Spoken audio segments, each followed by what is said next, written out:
we doing, everybody? And happy Monday. Welcome to Wisconsin Sports on the Go with Trage. I'm your host, Trage, today joined by Austin and Rogan. Rogan, how we doing on this Monday?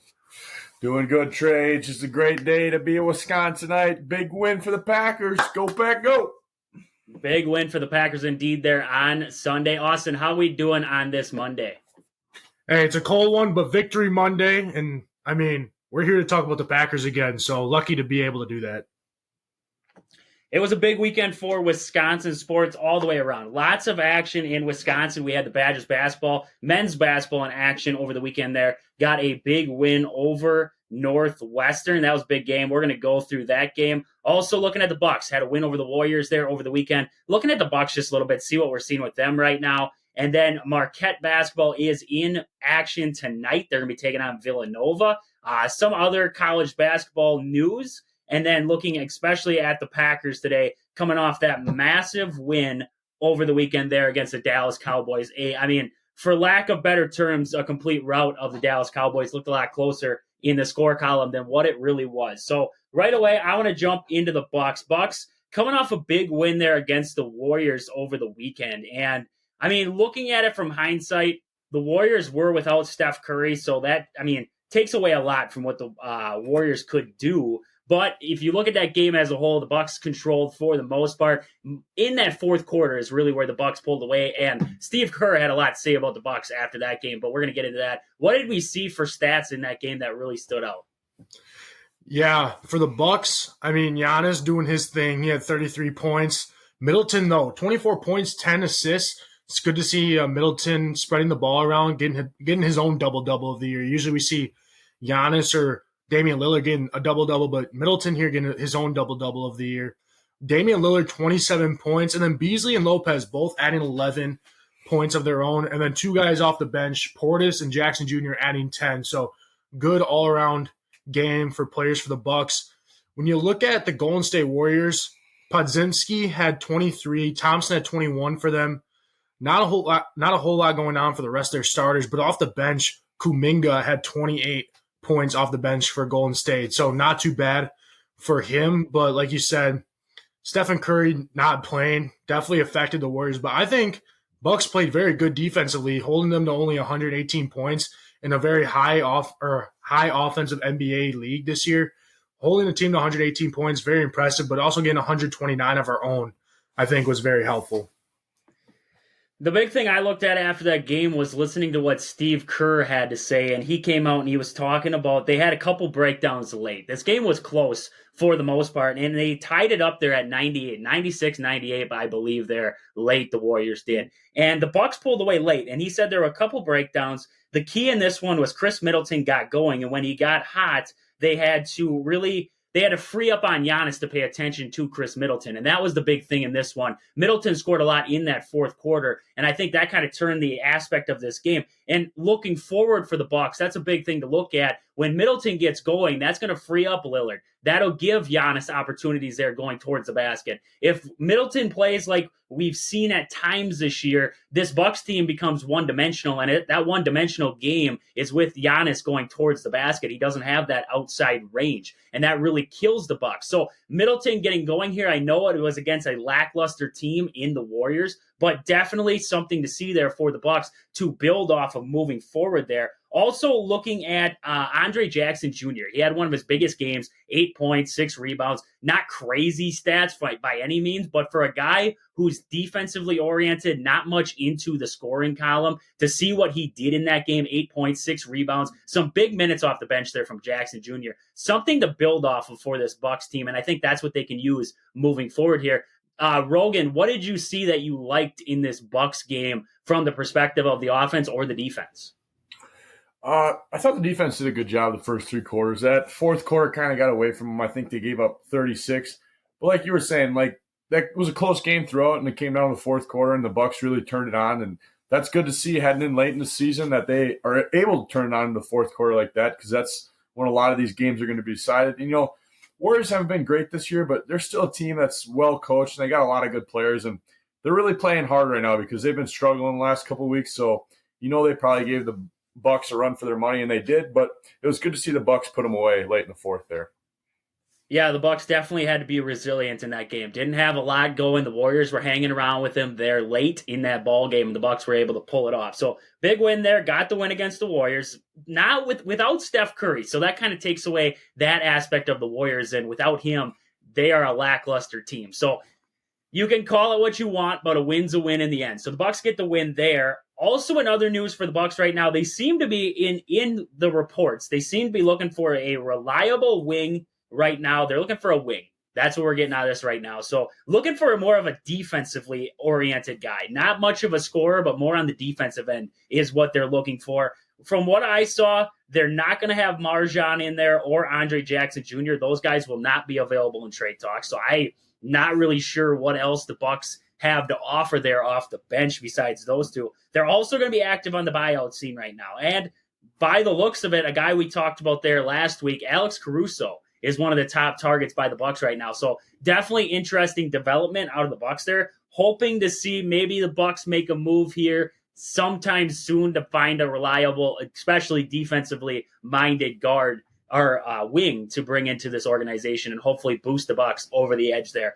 But with that, we're going to move on here, talk about home team Century 21 Gold Key Realty. Call Peggy, Sue, or Anna to find your dream home, or if you're looking to sell, find them on Facebook or stop in and see them at their location in Marshfield. But with that, I want to move on here. Badger basketball got the big win over the weekend there over Northwestern. I mean, that game, for lack of better words, it was a struggle. I mean, watching this Badger team out there, they had moments in this one where I got kind of worried watching this game that the Badgers weren't going to be able to pull it out on their home court. Ended up pulling it out there late. Looking at the score here, lost them here for a second. Badgers got the win there. 71-63 was the final. Looking at the stats for that one, what did we see for some big contributors both ways for both teams? For Northwestern, Boo Buie carried heavily for this Northwestern Wildcat team. 22 points. He went 3 for 7 from three-pointers, but those 22 points that he had, I mean, you look at the other players on their team, only one other person double digits. That was Barnheiser with 13 there. Those two are the top two people that we talked about in our preview show. When you look at the Wisconsin Badgers, though, a lot of the same tendencies. I mean, you look at three guys at double digits. The rest, not a whole lot, but one of the biggest ones, Max Klesmit here. 24 points, 5 for 7 from the three-point line. This was definitely Max Klesmit. We've seen Max Klesmit do a lot of great things, especially the past few games here. But I feel like this one you can call probably a breakout game for Max Klesmit. I mean, 5 for 7, three-pointers, 24 points. He wasn't the only one that he didn't necessarily carry the Badgers because, I mean, A.J. Storr still had 14 points and Tyler Wall had 11 there. But, I mean, Max Klesmit had some clutch three-pointers in some times, and overall, I mean, you can kind of say he carried them just a little bit. He was definitely very more helpful on the offensive side than he has been in a couple of other games, you can say. So, very good on Max Klesmit. Chucky Hepburn, only 4 points, but 5 rebounds, 3 assists, still being that facilitator guy. And I'm completely fine with that because with a guy that Chucky was kind of last year, having to chuck up shots for no reason, trying to be Mr. Hero Ball, and now he's only scoring 4 points, but we're still able to beat Northwestern 71-63. And that's a team that we lost to last year 2 times, or back-to-back, both times we played them. So, you know, yeah, we gritted it out and we weathered the storm when we had to. I think getting up by 7 points in the first half there helped us, considering we gave up 38 points in the second half. That definitely helped us get a little bit of a gap there. But overall, I mean, gritty win, and it was a good team win.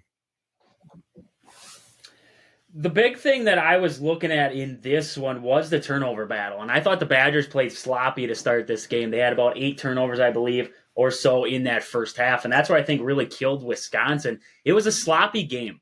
They didn't really get anything going. I saw a lot of times in this game where it was old Wisconsin basketball, a lot of standing around, a lot of guys not cutting, moving towards the basket, anything like that in this game. And I thought that's what really slowed down the Badgers in this game. And, you know, you learn a lot about teams in games where they play really well. You can look at the Ohio State game. You can look at the Marquette game for Wisconsin, especially in the second half. And you can look at Michigan State if you're Wisconsin. But this game, you learned a lot about Wisconsin in this game simply by how poorly they played at times. They didn't play their best offensive game. They especially didn't play their best defensive game. They had a lot of lackluster plays. They had a lot of brain dead plays. A lot of times off the screen where they're with Bowie, where they got lost in no man's land and lost rollers to the basket. I thought that was big in this game. And you learned a lot about them, the way that they were resilient. They stayed with it. They didn't lose themselves in this game. They stuck with it. That was the big thing that I saw in this one for Wisconsin. And, Connor Essegian got in 5 points, didn't play a lot of minutes in this one. But I think that shows, everybody's talking about transfer portal for Connor Essegian. And, well, if that's the route that he wants to go, that's the route that he wants to go. But as of right now, you look at this Wisconsin team and the depth they have. You're going to play your starters more than you play your bench. That's just how it is. That's how, basketball works. Your starters are going to be in there 20-plus minutes. Your bench guys are going to get maybe 10, 11 max in ball games. And, the way Klesman was playing 24 points, he carried over that hot shooting from Ohio State second half to this, basically this entire game against Northwestern. You can't really put a guy in over A.J. Storr, what he brings to this basketball team. And John Blackwell, both ends of the court, he brings a different dynamic to this Badger team. Chucky Hepburn, like you were talking there, the facilitator of this offense. You can't really, the end of the first half, Klesman had the ball in his hands. I don't know why he had the ball in his hands. He's not a playmaker with the ball in his hands late in the clock. You're looking for guys like Chucky in that situation to make that play. So, right now with Connor Essegian, he's just kind of the odd man out, and he's weathering the storm. And I think that's the big thing with Connor Essegian right now, seeing him coming off the bench there, is that he's weathering that storm where, he probably, you guarantee he wants the minutes. But he understands. I think really watching him play the game right now, he understands what's going on. He understands why he's not getting the massive minutes that he got last year because of the play of these other guys. And I think that's the big thing when you watch Wisconsin right now. And I think it really showed against Northwestern how well of team basketball they play. They're not one-man show. We talk about some teams out there where it's a one-on-one kind of game. This team, when they try to go one-on-one, they did it against Northwestern at times, and they struggled. But in the moments where Wisconsin has been great this year, where they've played phenomenal basketball, it's team basketball. It's sharing the ball around. And I think that's what I really took out of this win against Northwestern and back-to-back Big Ten wins here for Wisconsin, now moving to 5-0 in conference play. Just the team basketball aspect has been huge. Stephen Crowell, I saw a lot of people, and I actually went on social media about it because I try to tend to stay off of social media commenting at people and stuff like that. But I got on a guy's case because he went out there and he was calling Stephen Crowell worthless, because how can you be so worthless in this moment, Stephen Crowell is coming off of a leg contusion where he played hurt against Ohio State. I guarantee you, they said he was 100% ready to go for this game. He's still going to have a lingering little dinger there. He's still injured a little bit. And watching him go into this game, you could tell he's still a little bothered by that knee. So I don't, 6 points on the ball game here. He had 8 rebounds in total. Not a massive game out of Stephen Crowell. Definitely one of his sloppier games that he's played. But if you look all around the Badgers roster, they all had sloppy games. Looking at Klesman, 3 turnovers. Storr had 2 turnovers himself. So Wisconsin, none of them were careful with the ball. But, when I look at this team, the big thing that I look at with Wisconsin and the team basketball aspect is it doesn't really rely on that one guy. We've talked about it here a couple times now, is it doesn't have to be A.J. Storr every night. It doesn't have to be Max Klesman every night. Is it great when they're both shooting the ball hot? Yeah, it's great. But we're watching this Badger basketball team, and it's so, one guy can score 20, the next guy scores nothing, and they don't care. That's the big thing, and that's what I love about Chucky Hepburn right now, is it looks like he's having fun playing the game of basketball right now, and he's not scoring the basketball. He's actually probably, if you look at Big Ten point guards, he's probably towards the bottom in points per game right now, but he doesn't care. That's the big thing I see with Chucky Hepburn right now, is that they're so in tune, this Badger team is, into playing team basketball, that they don't care about the accolades. They don't care about the stats. They're out there to win basketball games, and that's what I'm seeing. Through the bench, too. These guys aren't getting big minutes off the bench, but they're just there to contribute, and I think that's been huge to see. Rogan, what did you take away from that win against Northwestern? Yeah, Trey, like I was kind of talking last week, I thought this game was going to be a close one. I think Northwestern's a little better than people give them credit for. They're a pretty athletic team, and you kind of saw that last year with the Badgers. The Badgers just weren't quite athletic enough to play with them, but this year, a little more athletes. And like you said, it was a close game, kind of sloppy, but that's Big Ten basketball too when you got two decent teams. And like you were saying there, I don't know. It just worries me that a season only gets 3 points. Because like I've said, I just think at some point in the season we're going to need him. But like you said, he played good. It wasn't like he came off the bench and didn't produce. He was 2 of 2, 5 points. So he had a good game, but it is hard for him to get minutes right now with how well Blackwell and Klesman have been playing. So I just maybe a little more 4-guard look once in a while. Keep Krull out there. Maybe have a season out there with Klesman and Storr and Chucky Hepburn. But like you said, the offense has been playing really good, so you don't really want to mess with that too much. But good win for the Badgers. I just, I agree you could try that, but, Tyler Wall's playing on a different level for Wisconsin right now. He had 11 points in this ball game, a lot from the free throw line. His free throw game has changed drastically from what we've seen in the past. And he's putting a lot more arc on the shot now. I mean, I've called him ceiling scrapers when I watch him shoot now. He really gets it up there. But he's been more consistent at the line. I think that's a big thing out of Tyler Wall. Tyler Wall is so versatile. And when I say that, it's because you could flip Tyler Wall onto a guard and you're going to be okay. You can't flip Connor Essegian. That's, if you go with that 4-guard look, you're risking the offense to defense kind of thing with that. Whereas Tyler Wall can bring it on the inside and he can bring it on the defensive end. I think that's a big thing that they lose out on if you went with that 4-guard look for Wisconsin. I see what you're saying. I really do. I see what you're saying with it. And you could get away with it in some games. I just, the way that, like you said, Big Ten basketball is played, it's a ground and pound kind of game. And it would be tough not to have a guy like Tyler Wall out there as much as you possibly could. Maybe you get him for a break or two here and there, but it's so tough. And, I would hate to see Connor Essegian walk away from Wisconsin. I wish he would stay because Klesman after this year will graduate. So he's going to have that potential to get a starting role back or possibly first man off the bench. But it just, it really worries me with Connor Essegian that, you're going to have to sacrifice another guy's minutes to get him minutes. And right now, I just don't see the minutes there. Austin, what do you got? Yeah, kind of like how you were saying that Tyler Wall was able to guard other guards. I mean, there was a point in time when he guarded Boo Buie and he locked him down, got a shot clock violation on Boo Buie, which is very impressive for how much Boo Buie was doing against the Badgers there. I just remember that vividly, and I thought that was pretty impressive. Just imagine what Tyler Wall – I know this isn't part of his game, and it hasn't been part of his game, but imagine if he had a three-point shot, how deadly he would be as an overall basketball player. I know he's tried working on it a couple times. He's hit one here and there, but that's just not really part of his game. His game is get the ball in the paint and kind of work from there. But I just think to myself sometimes, imagine if he had a deadly, not even a deadly three-point shot, but a decent one enough where he's confident, where if he gets a ball, he's wide open. He doesn't even think about it. He shoots it right away. And, I mean, not more than half the time, but half the time it goes in. That'd be insane of a basketball player. Almost like a Frank Kaminsky type, just a little bit shorter, obviously, and I think a little bit stronger. I think Tyler Wall is a little bit stronger, but, I mean, he'd be quite the player then. But like you said, really good at being able to guard other guards there for Tyler Wall, and just overall his free throw shooting's improved a lot also. Thinking about who you'd compare him to, I could see him like, it's not, I wouldn't see him as being as good, but a Sam Decker.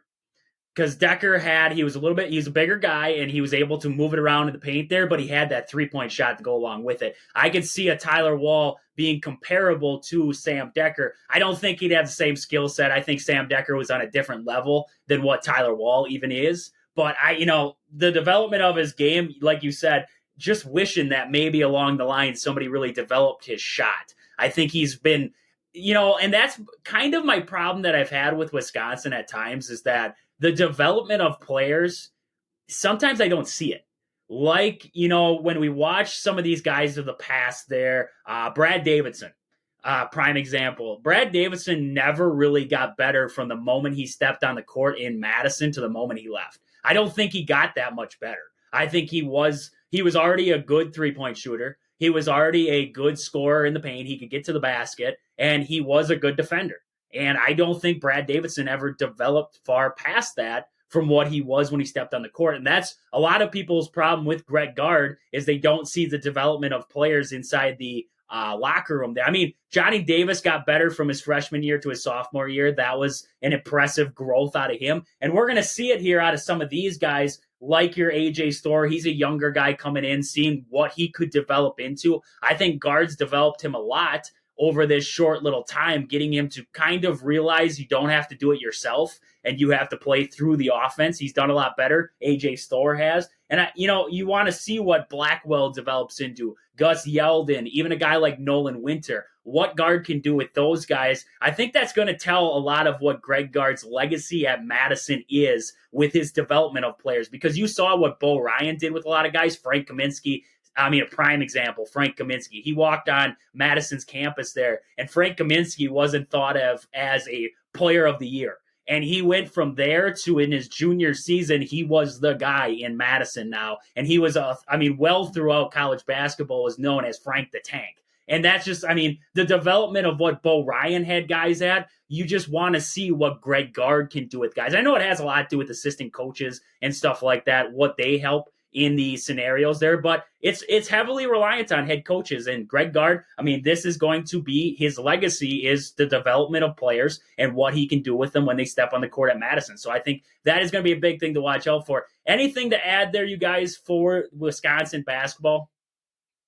Nothing there to add. So Wisconsin, like I said, big win over Northwestern, 71-63. They will be in action next against Penn State, a very scrappy Penn State team. They'll be taking them on Tuesday. So we'll talk about them on Tuesday in the preview show. But with that, I want to jump to Marquette men's basketball. They're going to be in action against Villanova coming up tonight here. That should be a big matchup. Marquette trying to get back to winning ways. They've been on a little bit of a skid as of late. There are some struggles across the board from some of their main scorers, Tyler Kolek to be exact. Tyler Kolek's had a down couple games. So Marquette looking to get back at it here. That's going to be a 1:30 start for that game. Kind of an interesting...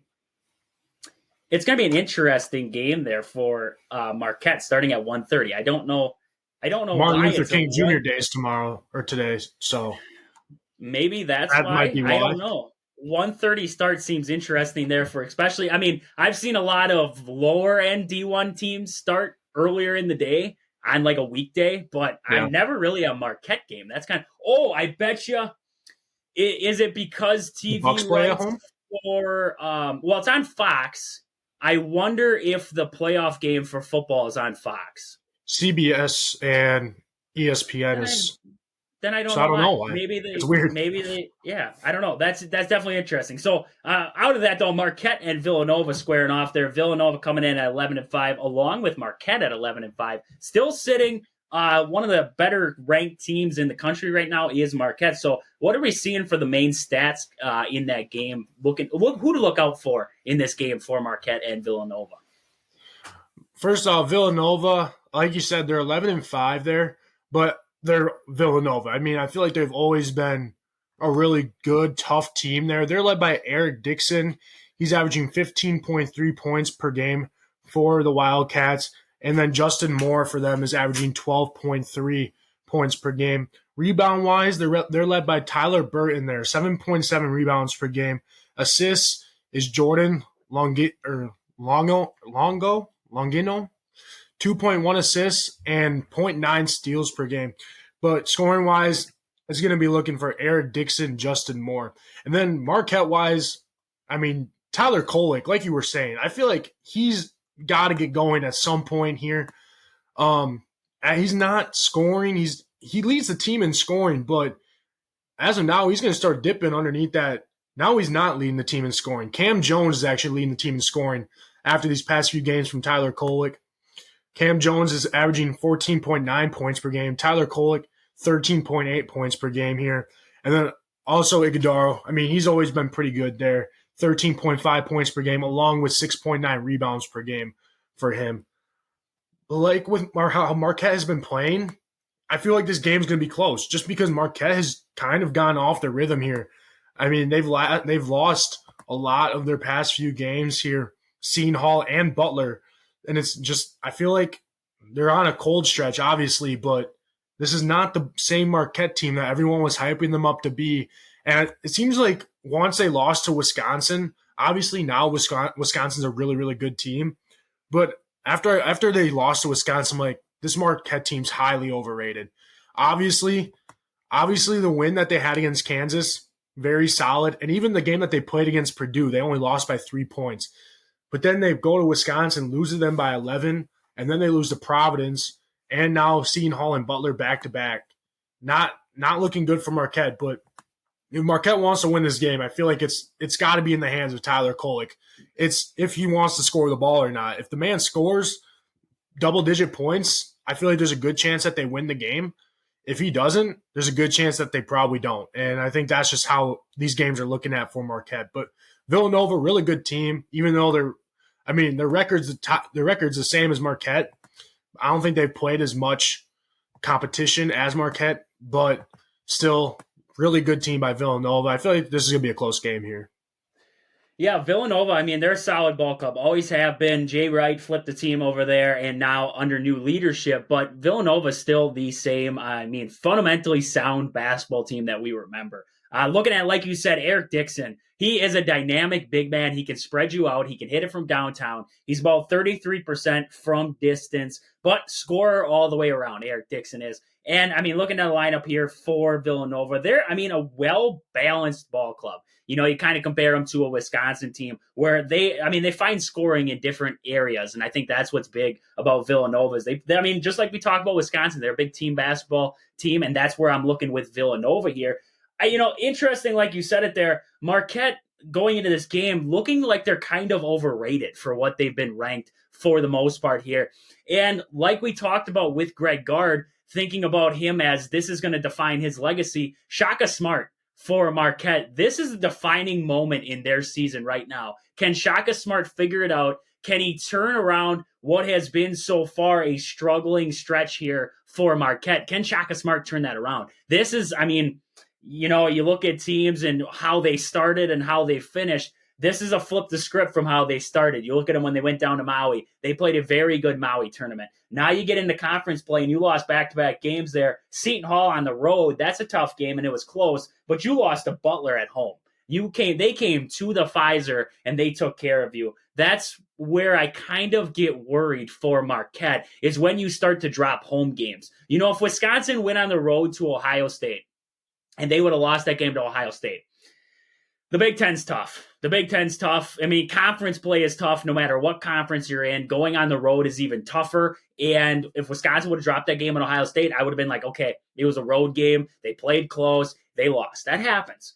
You look at Butler. They're okay, but they're not a great team. They came to the Pfizer and took care of Marquette. That's where the difference comes for me. This game's going to be at the Pfizer.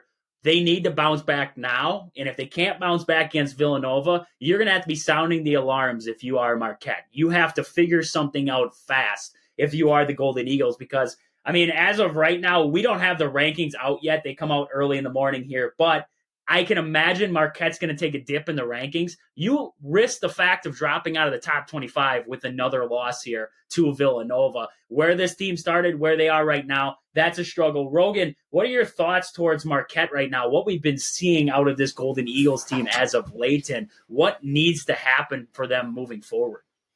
Yeah, they haven't been playing great right now, but I think it all, like you said, it all starts with Kolek. He's had a really rough stretch of games these last couple weeks, and I think he's going to turn around. He's too good of a basketball player for this to continue. And honestly, this Marquette team it's too talented to be where they're at right now in the season, but this could be really good for them going through a tough stretch like this and maybe figuring it out and coming on the other side a better team. But like you said, Villanova is a really tough team. They're a great free throw shooting team, so that could be a problem going down the stretch. It's a close one. They shoot almost 83%, which is incredible for a college basketball team.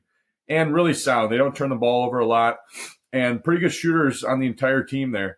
I think this is going to be a bounce back win for Marquette. I feel like they're going to win. I think this could be a double digit game. I really think this Marquette team is too good to be where they're at, and I think they're going to turn this around here. Yeah, it's definitely interesting to see, and you figure that at some point they're going to figure it out. Tyler Kolek's going to get back to his right ways, and Marquette's going to turn it around. But it starts with the head, man. It starts with Shaka, and it works its way down. What does Shaka Smart do in this game to slow down Eric Dixon and this Villanova offense going into this one at the Pfizer? So that's going to be a 1:30 tip there on Fox. Definitely an interesting tip time. Martin Luther King Jr. Day maybe is why. We don't know. We're not really sure what's going on there with the 1:30 tip. But also in college basketball, had a tickle there. And also in college basketball news there, men's basketball on Sunday, Green Bay got the win over Cleveland State. That was a big win there for the Phoenix. And then looking at Milwaukee, they also played Cleveland State on Friday. So Cleveland State had their run with the Wisconsin teams. Wisconsin teams got the 2-0. They went up 2-0 on them. Milwaukee got the win over Cleveland State on Friday. So big wins there out of Milwaukee and Green Bay. But good to see all Wisconsin teams producing besides the Badgers, and Marquette. It's good to see them. You don't see a whole lot of winning from Green Bay and Milwaukee, I feel like. But it's good to see those two teams get some wins, Well, and Green Bay has been paced by Noah Reynolds so far. And if anybody doesn't know Noah Reynolds, he's a transfer from Wyoming. He actually was going to transfer to Wisconsin, to Madison. And he decommitted from Madison and ended up at Green Bay. So that was an interesting story there. I mean, I can see it as he saw the amount of guards in the room and was like, I'm not going to get much playing time in Madison. That could be why Noah Reynolds decommitted from Wisconsin. We don't know. We don't know with that one, but like you said, yeah, definitely good to see Green Bay and Milwaukee getting back to winning ways and both beating Cleveland State. So bad to be a Cleveland State fan at this time. But with that, I want to move on here, talk about Game Day Supply. Do you have a sports club team looking for some sweet custom uniforms or apparel? Check out the awesome crew at Game Day Supply to help your team get the sweetest gear. Find them on Facebook at Game Day Supply or online at GameDaySupply.net. But with that, I want to, middle of the podcast here, we're going to do our drawing. We had our $100 gift card up there for people to get in the drawing for, and I have my Milwaukee Brewers helmet here. It's a nice. Is that your lucky nice one helmet. there, Trish? This is my lucky helmet. Hopefully lucky for somebody. And I'm going to get, hold on, we got to get a drum roll here. Drum roll. We're going to shuffle them around here. And I got this little piece of paper. He's got the name. He has got the name. And our winner is Kevin Lanecki. I'm sorry if I butchered your name. I'm really sorry if I butchered the last name. Kevin, and then it's Lanectte. Lanectte? I'm going to go with Lanectte. So Kevin Lanectte is our big winner of the $100 Game Day Supply gift card. So we will get that out to him here hopefully soon. I can get a hold of him and we can get that gift card to him. So thank you to everybody for entering into the drawing. We actually had a lot of entries into the drawing, and we will be doing another drawing shortly for a Visa gift card, another gift card there. But this one will be, I believe Visa gift cards are accepted mostly everywhere. So you will be able to use that gift card wherever you want. So that one will be brought to us by Century 21 Home Team Realty. So they will be giving us a gift card to give away here on the show. But with that, I want to get to Austin and our fact of the day.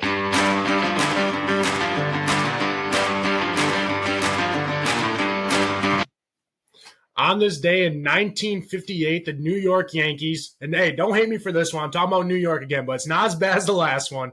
The New York Yankees announced that 140 MLB games are going to be televised during that season in a deal worth over $1 million. Now, we see a lot. This isn't, MLB's not like the NFL where the NFL does the deals with the stations. I believe MLB teams, their own, can do contracts with their own stations. And we see a lot of teams like the Brewers do it with Bally Sports, which I wish they didn't, because then we have to pay for Bally Sports and all that, unlike Fox.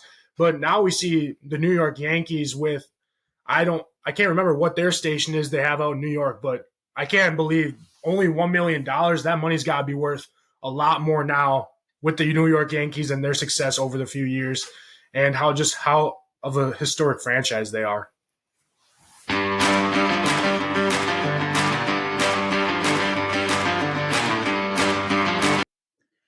It definitely is interesting, the revolving door that is TV rights to teams. I mean, like you said, Brewers were always on Fox Sports Wisconsin. Then Bally came in, swooped them up, took them from them, and then you look at. I mean, it gets complicated because then you have like TV providers like DirecTV and Dish that have to come to contracts with these sports networks and allow them to be.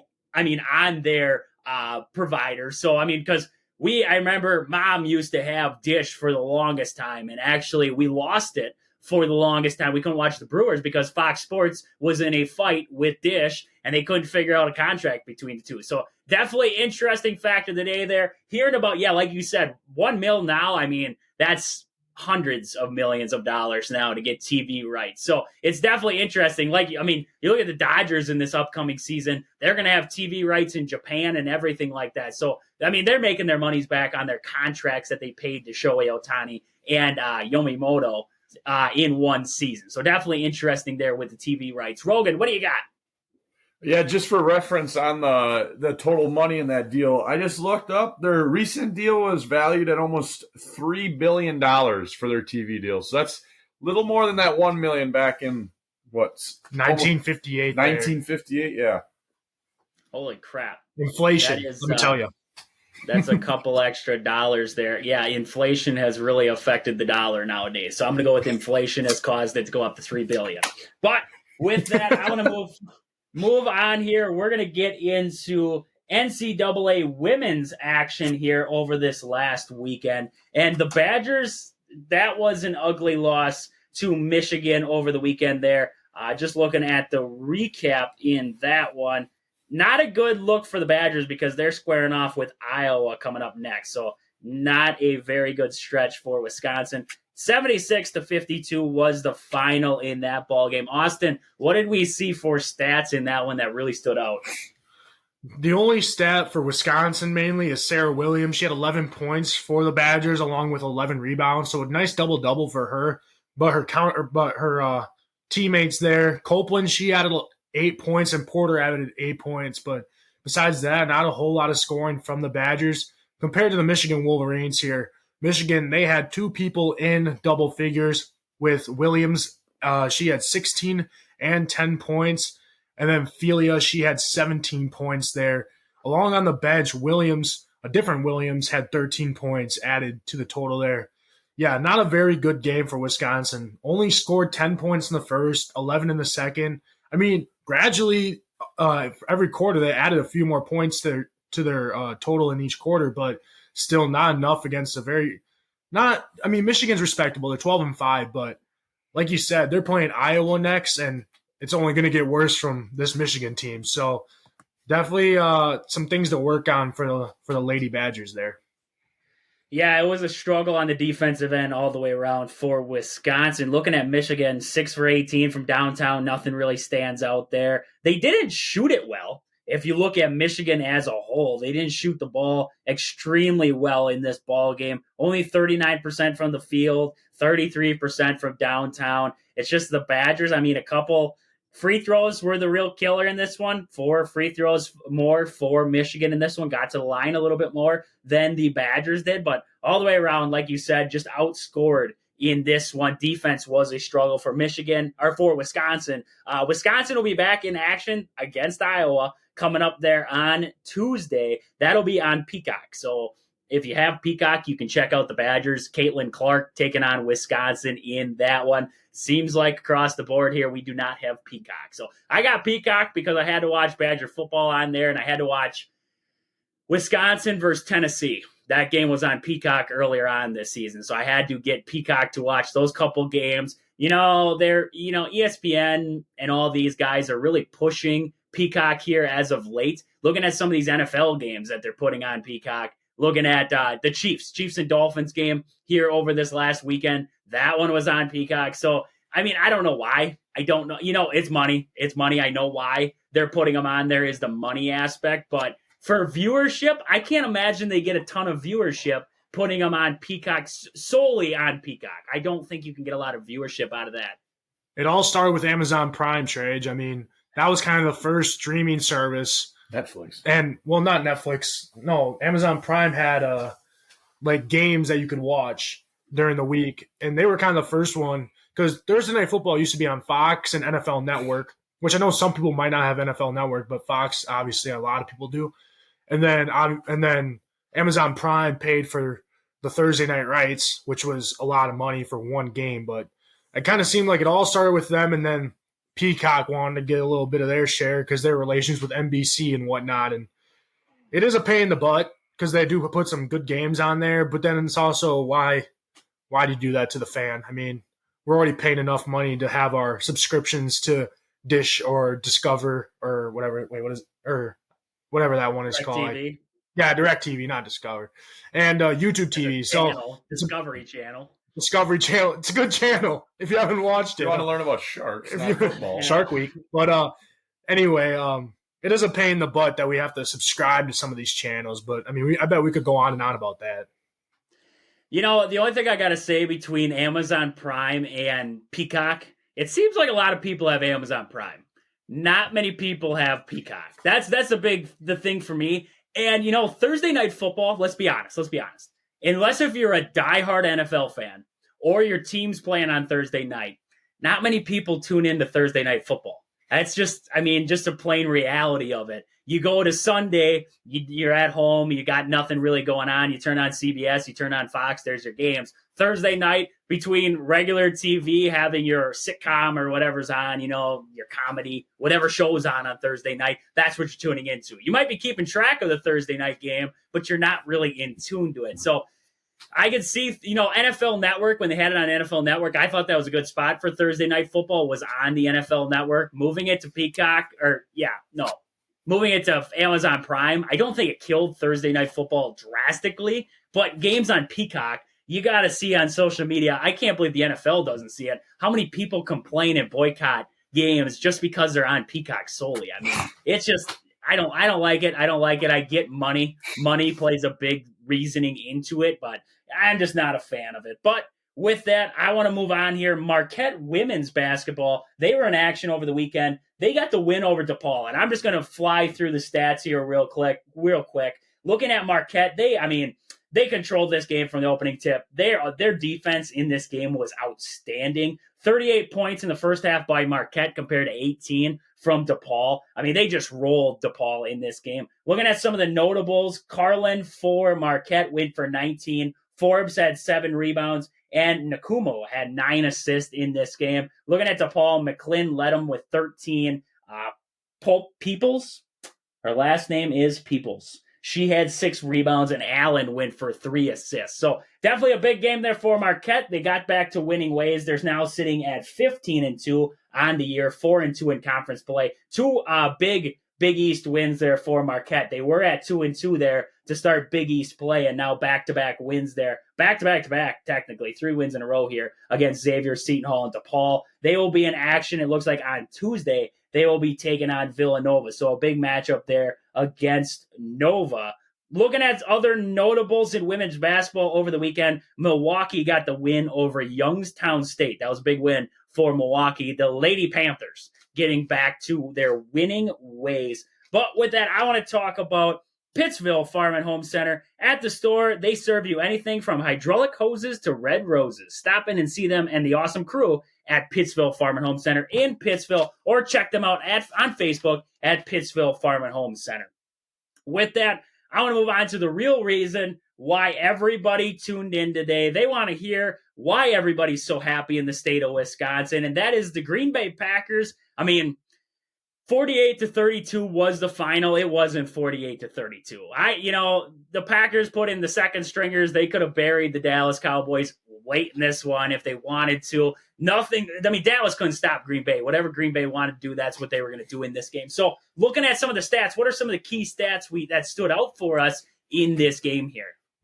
Yeah, 2 people on offense here, 3 people on offense for the Packers here. Jordan Love, 272 passing yards, 3 touchdowns, no interceptions, and almost a perfect passer rating if he didn't go in on that last drive when we kind of gave up a touchdown there. He would have had a perfect passer rating, but it dipped down like 1% there to 157.2, which kind of sucks. But, hey, still overall a very good game. Then you also look at Aaron Jones, 21 carries, which is one less than last week, but still 118 yards, 3 touchdowns for Packers. And then receiving, Romeo Doubs, 6 receptions, 151 yards, and 1 touchdown there. And then Luke Musgrave also added a touchdown, and Devontae Wicks added a touchdown. But Romeo Doubs seemed like he was always in the right spot at the right time, right in the middle of the field, kind of when the Packers need a big play to get a first down. When the Cowboys were playing zone, Romeo Doubs found the soft spot right in the middle of the field, and 2 pretty good throws by Jordan Love there to find him. One thing I do want to point out, though, no sacks. No sacks for the Packers here. And yes, they did limit Aaron Jones to a couple, maybe a few negative, like 1 or 2 negative rushing yards, or stone him at the line. And, I mean, those are expected, but to hold this Dallas defensive line to no sacks, especially Micah Parsons and DeMarcus Lawrence, I say job well done to our offensive line. The one thing that does suck is we had to take these guys. We took them out, and then we put Sean Clifford in there. Nothing really happened. Couldn't get a first down or anything. And then our defense gave up a touchdown, and then they had to put him back in there. So that's the only thing that really was like, I wish we didn't give up a touchdown there just to keep him out the whole time. But overall, I mean, no one thought the Packers were going to even score probably 30 points here. And except for one person, Rogan, I mean, if you want to say in your prediction that you had. I just want to say something. You said no one projected the Packers to score 30. I believe I projected the Packers to score 80. They were a little short on the 80 mark, but 48 points. This was a great game by the Packers offense.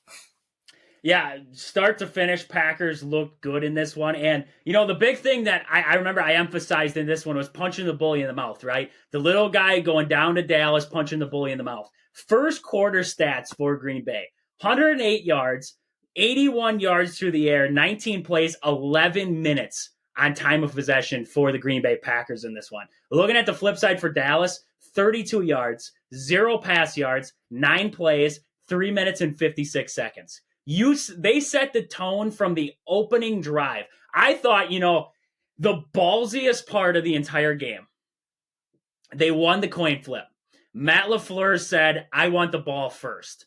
I thought that was putting a lot of pressure on Jordan Love and this offense to say, we're going to go right down the field and we're going to score. And that's what they did, is they walked right down the field and they put her in the end zone to start this one. I thought the big thing that I saw on that opening drive, and, I don't know if you guys saw the same thing there, but the Packers right away, Jordan, they started out with the run game and it got stuffed a couple times. And I was like, oh boy. I was like, I don't know if the run game's going to be able to get going. They stuck with it. They didn't bail on it. They stuck with that run game, and Aaron Jones started to break out, and he started to break some big runs off. A lot of compliments go to the offensive line. They opened up some big holes for Aaron Jones to run through, but I thought him in the open field, he was making guys miss. He's like shot out of a cannon when he comes through that line. And I said it, keep feeding Aaron Jones when you can. 21 carries, 118 yards, and 3 touchdowns. That's impressive out of Aaron Jones there, especially going up against a Dallas defense where the front is pretty good for Dallas.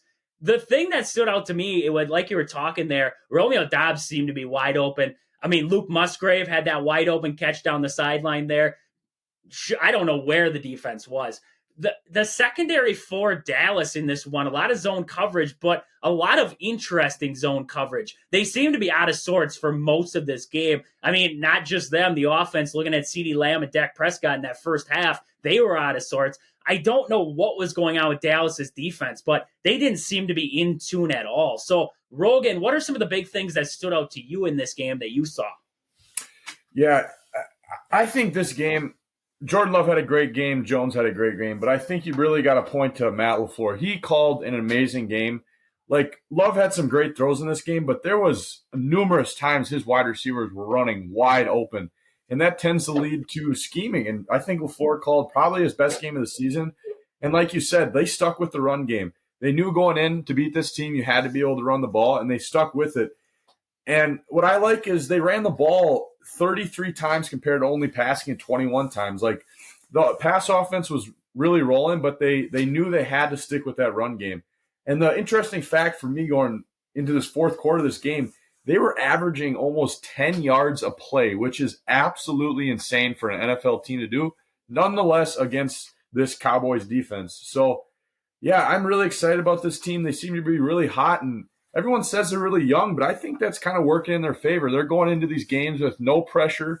They're not supposed to be in these games in the first place, so it's really helping them play free. And yeah, this is a scary team to play right now, and it's going to come down to how well this defense can play moving forward.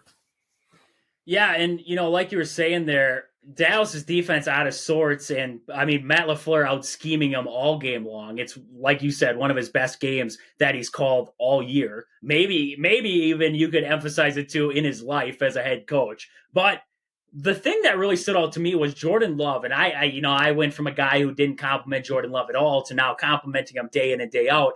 The patience of Jordan Love in the pocket. I thought that was really something to watch. Dallas turned up the pressure. They had pressure in his face at times in this game. And even with a hand in his face, he was calm, he was cool, he was collected, and he made a throw. That's what I thought really stood out to me, is that you worry with younger quarterbacks when the pressure's on, when they get hands in the face in the backfield, they tuck it, they try to run, they bail on the play. He didn't bail. He stood in there, he waited for his receiver to get open, whoever he was looking for, and he made the throw. And I thought that really stood out to me in this one, was the play of Jordan Love. When the pressure was on, like Austin emphasized, there's 0 sacks. There could have been a couple. There could have been a couple times in this game where Jordan Love had a hand in his face and he said, I'm going to tuck it, I'm going to save myself, and I'm just going to go on to the next play. He didn't. He made the play, extended the play, whatever he had to do, and he made that throw. And I thought that was a big thing to emphasize in this game, was the play of Jordan Love. Like you said, I mean, massive game, 272 with 3 touchdowns, but a lot of that contributed to, what he did in the pocket there, buying time if he had to, while also throwing under distress. He was hurried a couple times. There wasn't like Dallas's defense wasn't getting home. The Packers' offensive line played great, but they didn't play phenomenal. It's not like Dallas didn't get through there every once in a while. They were in the backfield. Just seeing what Jordan Love was able to do with these receivers, I think that was, awesome to watch. And I went off of what Greg Olsen had to say there. He was talking about, I can't remember if it was in the third quarter or when it was, but he was talking about teams having a star wide receiver like Justin Jefferson and looking at the Cowboys like CeeDee Lamb. And he said it kind of makes it harder to make play calls when you don't have that star wide receiver on your team. And I was like, no, I actually think it's easier, because like Jordan Love says, you don't have that one guy in your ear all the time telling you, I need the ball, I need the ball. CeeDee Lamb's not a very outspoken guy, but he went into the huddle and he said, I need the ball. We've seen star wide receivers say it.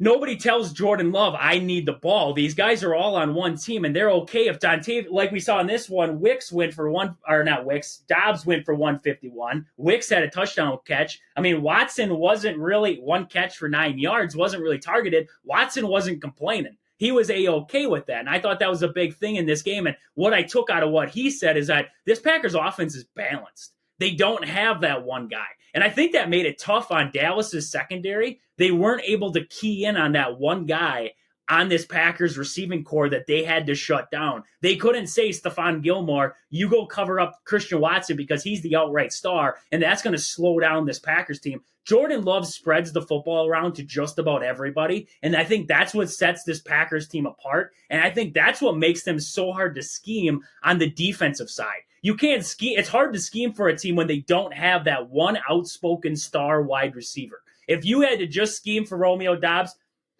Packers will be one-dimensional. We look at these past teams with Green Bay, you had to scheme for Devontae Adams. That was it. Rodgers was going to throw to Devontae Adams, whether he had 3 guys on him or 4. It didn't matter. He was looking for Devontae Adams. When the pressure's turned up, Jordan Love's still going through his progressions. He's looking for every single guy out there. And I think that's a big thing looking at this Green Bay team, what I've seen out of them. And I think that's what made Dallas's job so hard on the defensive side here in this one. So, Austin, what do you got? Yeah, you talking about being balanced. Jaden Reed had 0 receptions this game. Besides the times that he's been hurt, I'm pretty sure he's caught a ball at least every single game. This one, 0 receptions, but then we still see the other guys like Dobbs, Dontavion Wicks, Tucker Kraft, Luke Musgrave finally back and doing everything very good there. It's just crazy how good this offense is. And I agree 100% with you. There is not that one-star player that's in your ear saying we need the ball. It seemed like that was kind of the case for even Odell Beckham Jr. It seemed like he was always the type of player that I need the ball every play type of player there. And then we saw a little bit of struggle there when he went to Cleveland with I forget his name, Baker, and the other wide receiver they had there is Amari Baker. Cooper. First off, what did you say? Amari Cooper? Yeah, Was that the other receiver there? Or no, Jarvis Landry. Jarvis Landry, yeah. Wasn't it? Yep. Yeah, Jarvis Landry, and you have 2 star wide receivers. One of them's not getting the ball unless you're playing really, really good football, and both of them are on good communicating terms and whatever, all that. I mean, it's hard. It's hard for one star to be happy and the other one not to be, and the other one to be happy as well. It's tough for that. But here in the case for the Packers, I don't think they care who gets the ball. They're winning games. I think they're just happy. They're a young group, and every time they win a playoff game, they're getting more and more money. Every time they advance the playoff game, so these young guys are winning or making more money, and I think they're just a happy group of players there. And then also with the balance, I was saying earlier during the preview show, is if you want to be able to open up the run, or if you want to be able to open up the game here, you got to be able to run the ball and pass the ball. Now, like you said, we were able to run the ball, and you wonder why Luke Musgrave was so wide open. We did a play-action bootleg, and everyone flowed that way because we had a 27-yard run before that from Aaron Jones there, his longest one in the game. Everyone was going towards Aaron Jones. Like, in the second half, he was basically unstoppable there. And then Luke Musgrave just sneaks out the back there, wide open. It makes 100%, makes total sense why it happened the way it happened. And it's just like Rogan was saying, great scheming by Matt LaFleur there, because when those things open up, it's easy to take advantage of it. And I think the Packers took advantage of almost every single thing. I'm not sure I think they punted one time in this game, and that was when Sean Clifford was in there. But no turnovers for the Packers. They get 2 turnovers, one, and scoring on both of them, I think, was huge. We scored a touchdown on the Jair pick, or after the Jair pick, and then obviously Savage returned one for a touchdown there, which I think is huge. I'm wearing his jersey because I'm a Savage. So that was huge for him. Good seeing him playing good. We did see Jair Alexander go down with an injury there. Now, I don't know how – he looked like he was walking a little bit, but we're going to need him. We're going to need him for San Francisco, I feel like, because if we thought this Cowboys offense was good, I mean, this San Fran offense, if they have Christian McCaffrey – I think is almost better. It depends on which Brock Purdy we get that day, but that's for a story for another time. I think, we'll flip over to the defense here, and I think, going into this game, Jair was still dinged up. I don't think he was 100% because we did not see Jair really on CeeDee Lamb at all. I mean, they weren't really matched up at all. You would figure Joe Barry, when he went up to man, when he flipped to a man every once in a while, we would have saw Jair lining up with CD. We didn't see that in this game. So I wonder, going off of that, you could see Brandon Cooks is still a good wide receiver and stuff like that. But we had Valentine on him. We had Valentine on him late there. We had a lot of cast of characters on CeeDee Lamb. Interesting that Jair never got switched on to him. I think maybe going into this game, he was still dinged up a little bit. He got rolled up there on the ankle again, and that might have knocked him out of this game. I think it was an ankle injury again that did him in. So I believe, he wasn't probably 100% going into this game, and that roll up there, that took him out completely. Hopefully get some rest and gets ready to go for this San Francisco game. Looking at the defense, I look at what Rogan said, and that's with this West Coast offense, you got to take away that first read. And I thought Green Bay did a really good job in their I hate to give the defense props for anything because I dislike Joel Barry with a passion, but I thought they did a really good job scheming up. They showed one thing, they ran another thing coming out of that play. And they've got Dak Prescott thinking a lot in this ball game, taking away that first read for him, like Rogan was saying they had to do in the preview show. I thought that's what Green Bay did really well in this, was taking away that first one. Now Dak Prescott's got to think. He's got to figure out his progressions now. And I really do think that's what led to a lot of success from this Green Bay team. Looking at the secondary as a whole, I thought they played well. I thought Green Bay's secondary played well. At times, I got irritated because CD went back to the slot, and we had McDuffie on him a couple times. We had Campbell on him a couple times. I thought that was definitely some interesting moves there. It seems like Green Bay gets stuck in those situations a lot, and it's tough to see because it's like, okay, CD is going to get a catch here. He's going to get a catch here. It's just how much are we going to bend before we break? So definitely, I thought the defense played well for Green Bay. Got a lot of pressure on Dak Prescott, 4 sacks in this one for 16 yards. A lot of pressure.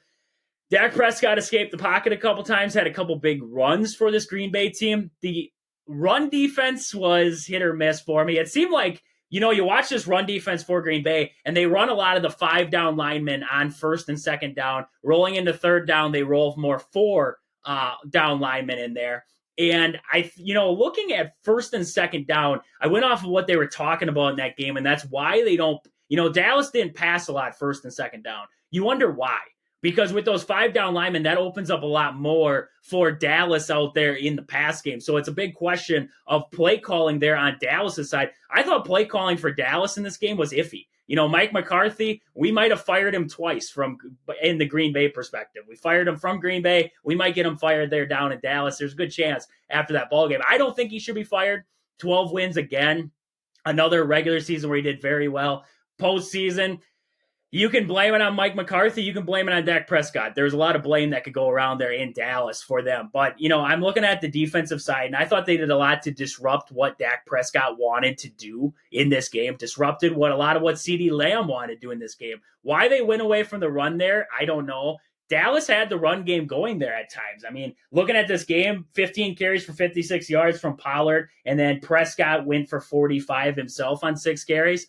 I think it could have been more from Dallas's perspective. The Packers played well in the defensive game, but I thought they had some big chunk yards that they gained there with Pollard, especially on first, second down. They were busting off some pretty good gains. Packers really stopped them there. Third downs, I thought, second and third down, I thought they were really good in the short run game.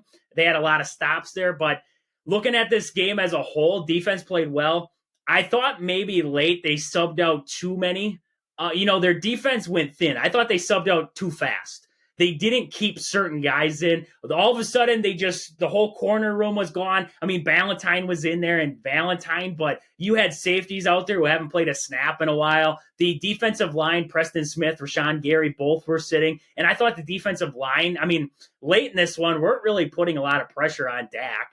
They were walking. Late in this one, they were walking up to the line. They were walking past the line. Pass rush, not really there late in this one. I thought they subbed too much. And even on the offensive side, I thought they subbed too heavily in this one. They pulled everybody, I thought, too early in this one. I thought that was definitely interesting to see. So, Rogan, what did you see from the defensive side for Green Bay that impressed you up against this, pretty high-octane Dallas offense, especially at home? They score a lot of points, and they score points fast. So what impressed you with Green Bay's defense in this one? Yeah, like you said, it's really important to get Dak off that first read when you have an offense that likes to throw the ball so fast. And even that pick 6 by Darnell Savage, that to me looked like something the Packers had seen in film that they were going to jump all week, because that wasn't one where we got Dak off schedule. That was one where Dak caught the ball and was immediately going to that wide receiver in the slot. And Savage looked like he almost knew that was coming and really jumped that.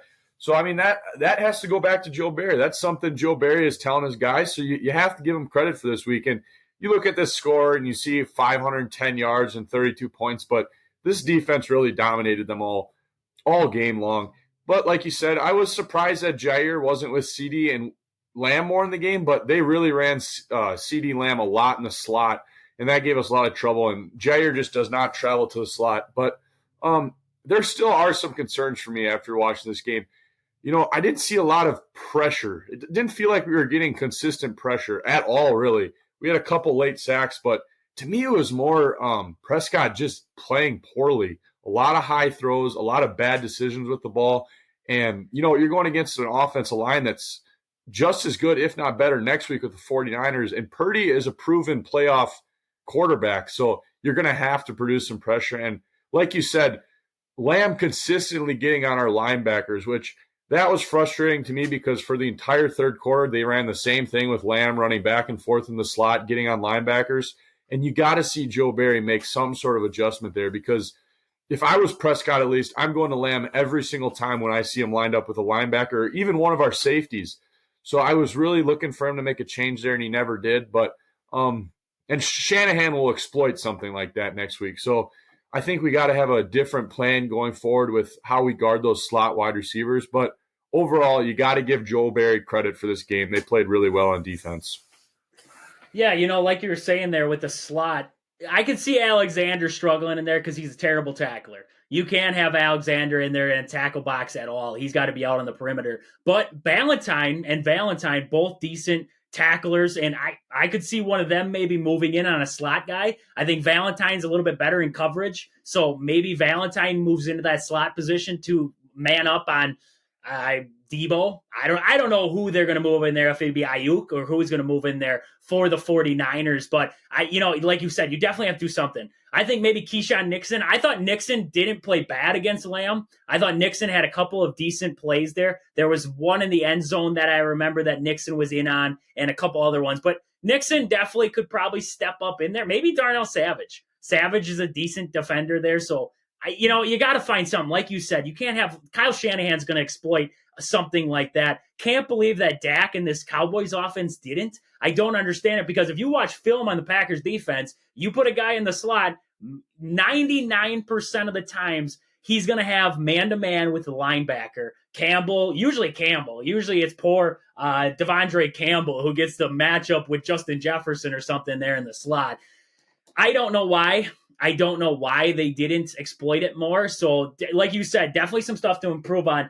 When I look at the yards, that was a lot towards the end of this game when they put the second team in there on defense. A lot of deep throws by Dak and this Cowboys offense that really exploited what the second team for the Packers struggles with. But I'm looking at the pass rush, like you said, and not a lot of pressure. There wasn't a lot of pressure on Dak Prescott. That has a lot to do with the Packers don't like to dial up a lot of blitzes. They like to keep their linebackers out of there. They like to drop them back into coverage, especially when they're running those zone coverages. They keep them over the middle. So that has a lot to do with it. And you're trusting a lot on Preston Smith. You saw it in this one. He looks aged. I mean, you watch Preston Smith there in the pass rush. He looks aged. He can still get there, but he looks aged when he comes off the ball there, where he's a little bit slower. So, I mean, that's where the struggle is going to come with him. I thought Van Ness late in this one, I know he didn't play a lot of time.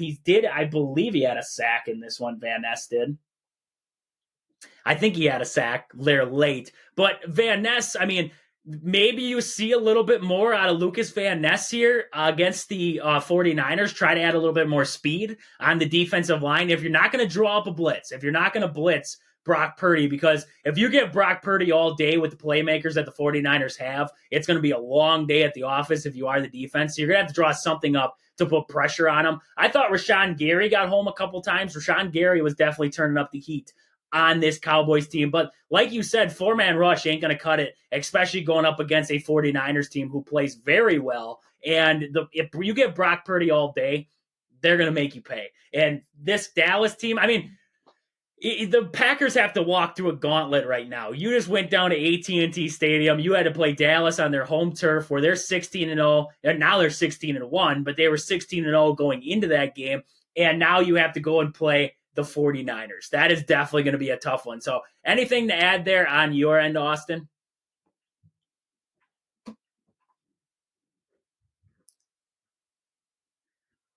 No, I was on a different – I'm sorry, I was on a different tab because I was just trying to look up 49ers. I was trying to look up Christian McCaffrey to see how he is. And as of now, he's questionable because I know that's going to play a huge factor when we get into talking about the 49ers and how to stop their offense. And when I clicked on the new tab, it took me away from the screen, so I couldn't see it. But I thought overall Packers played one hell of a game. And, I mean, honestly, I wasn't expecting them. I wanted them to win, obviously, but I didn't expect anything like this out of this Green Bay team. And it's our future is looking very bright. Let's just put it that way. All around, yeah, like you said, an impressive game out of the Green Bay Packers. They move on. I mean, like they said, the Green Bay Packers are playing with house money in this playoffs. Nobody expected them to be here. This isn't really, I mean, a win in the playoffs. If we would have blown out, if it was 48-32 the opposite way, it would have been okay. We would have understood. We'd have been like, this Packers team, the way they started this year, no chance they were going to be in the playoffs. Now we're watching them in the playoffs. they've impressed. And the impressive part is how well the offense is playing, being so young. I think that is what is so fantastic to see out of this Green Bay team and how well they are led into this one. Matt LaFleur is everybody said Matt LaFleur had to prove himself without Aaron Rodgers in the room. I think he's proving himself without Aaron Rodgers in the room. I think that's what's really what we're taking out of what Green Bay is doing this season. So definitely an impressive win, 48-32. Score looks closer than what it really was. Packers blowout. They rout the Cowboys there in that wild card round. They move on to take on the 49ers now. We don't know when that game will be yet. It's either on Saturday or Sunday. Not sure on the start time or date of that game. They will release that here after the playoff games tonight are done there with those AFC teams. So with that, I want to move on here. We got to get into our sports stories of the day. So we have to get into our sports stories of the day. So right away, I'm going to jump to Austin. Austin, what's your sports story of the day? Yeah, my sports story of the day is kind of what we were talking about just a tiny bit there. The Cowboys head coaching situation. Now, you said you'd keep Mike McCarthy, but I know during the broadcast, they were talking about a little bit too there that Mike McCarthy's done a really good job in the regular season with this Cowboys team. But what is he really doing with them in the postseason? And now, Bill Belichick is on the market there. Jared Mayo for the New England Patriots took his job for head coaching. So Mike Vrabel's out of the New England job there. A lot of people are saying Bill Belichick possibly going to the Cowboys here, depending on what it looks like for Mike McCarthy over there in Dallas. I think it's going to be very interesting. But one thing is said, a Bill Belichick defense with a Dallas Cowboys offense, if you get a good coordinator with the Dallas Cowboys, not saying Mike McCarthy is a bad coordinator, and obviously I think we talked about this, that Dak Prescott, a lot can be put on his hands for this Cowboys loss against the Packers. But, I mean, a Bill Belichick defense with a really good coordinator on offense for that Dallas Cowboys could be a very dangerous team there once again. And that's just a question that's been up in the air with some of the people talking on Fox Sports there after the Packer game. Even they were talking about a little bit, and then during halftime, or not during halftime, but I saw it on other news stations there. So that's just one of my takes. I think it'd be very interesting, but obviously where Bill Belichick is going to go is going to be huge and talked about for a little bit this offseason to anyone. And I, like you were talking, they were talking about it during the broadcast. And the big thing I took away from what they said is when you're going to fire a coach, how sought after is he going to be when you fire him? That tells you how good that coach is.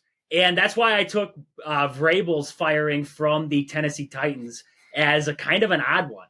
Because you came out of that and you said every team is calling Vrabel now and saying, hey, you want to come be the head coach? Hey, you want to be the head coach?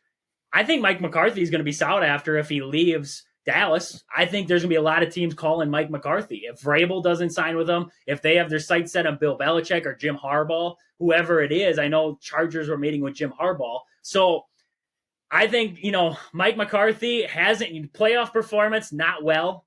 A lot of it, like we were talking, chalked up to a lot of play. Dak Prescott didn't play a good game in the playoffs.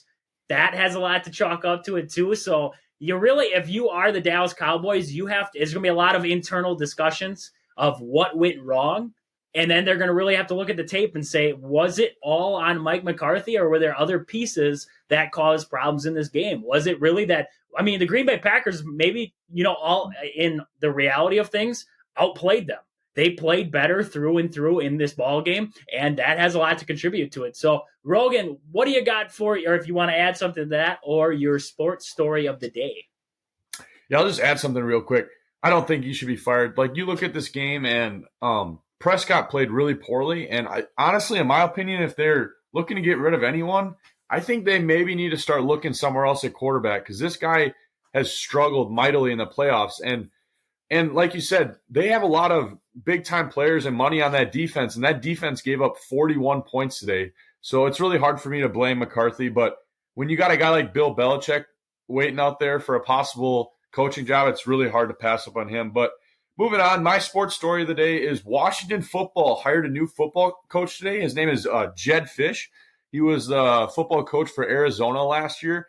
The Wildcats went 10-3, finished ranked for the first time in quite a while, and won their bowl game against Oklahoma. So it seems like he's a pretty good football coach. A lot of past experience in the NFL with the Seahawks and the Broncos there.